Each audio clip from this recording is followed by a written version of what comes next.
Save Canada. There's an attack on our youth. We are the target. We are the target because they understand that if they can divide us, they will be able to conquer us.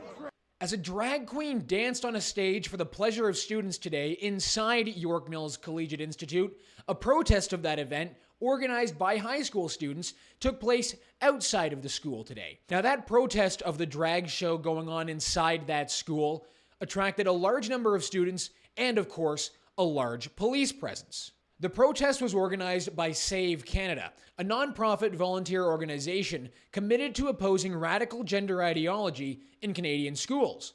Despite the special occasion, the International Day of Pink, which seems to be a new day created to highlight the victims of anti-LGBTQ bullying, these high school students just don't seem to be buying the radical gender ideology message being forced on them by the media, woke teachers, and woke curriculum. True North was on the ground, as always, to highlight some of the voices the legacy media just don't want you to hear.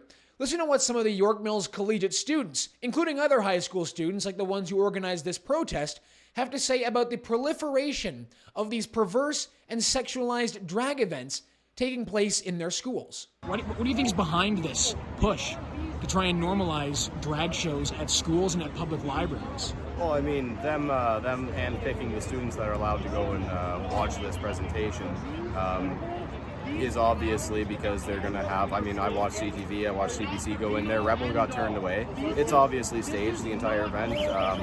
They're going to do their best. This is not all that there is. They're going to do their best to silence anybody that voices any form of distance to this. But yeah, I mean, I'm a little bit surprised that the Toronto Police Liaison are actually going to be representing this event.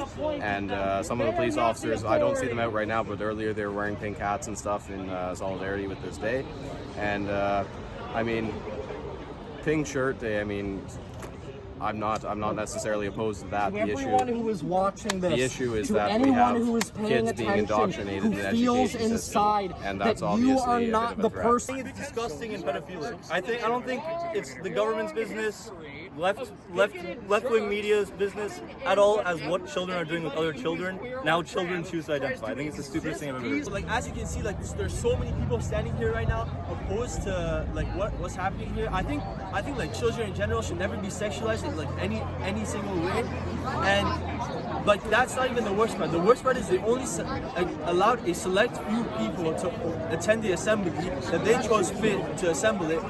And everyone else had to stay inside their classroom. They were locked inside their classroom. They were not allowed to roam the halls. They were not allowed to physically see the assembly. They were not allowed to protest about what's happening. That doesn't make sense to me. I think, as you can see, it doesn't make sense to most people here who are rooting with me.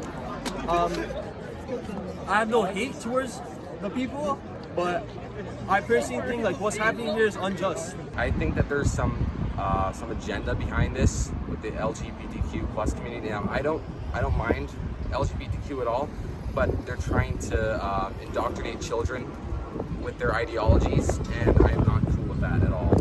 Kids go to school to learn English, math, science, to socialize with friends, to phys ed. Gender identity stuff shouldn't be taught in schools. After a counter-protester waving a transgender flag tried to take over the makeshift pedestal being used by protest organizers, including Josh Alexander, the high school student who had been arrested and expelled from his high school for proclaiming there are only two genders, Alexander and his team began handing out free Bibles to students who had just left their school for lunch. Free Bibles! Free Bibles! Embrace the truth. You've been taught a lie. Embrace the truth. Christ is King and He died for your sins. You can have salvation. Now, if that wasn't enough, when a student snatched the transgender flag out of the hands of that counter-protester, the group of students who were clearly in support of the protest began cheering and laughing at that counter-protester. I bet you didn't see this clip on the CBC.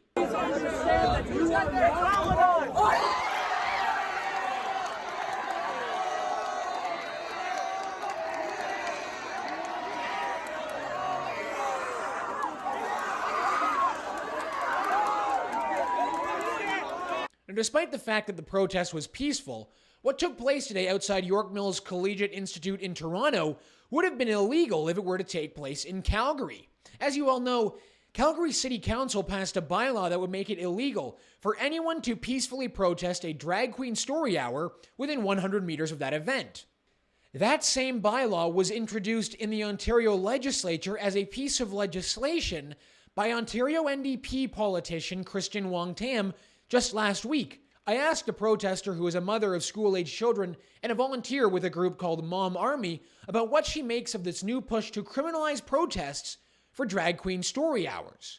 If this were taking place in Calgary, you would be violating a bylaw, and you could be subject to an enormous fine, even a year in prison. But I don't really see any reason why they would need to legislate peaceful protesters to stand 100 meters away. What do you make of this new push to criminalize protesting, but specifically criminalize protesting for drag shows for kids?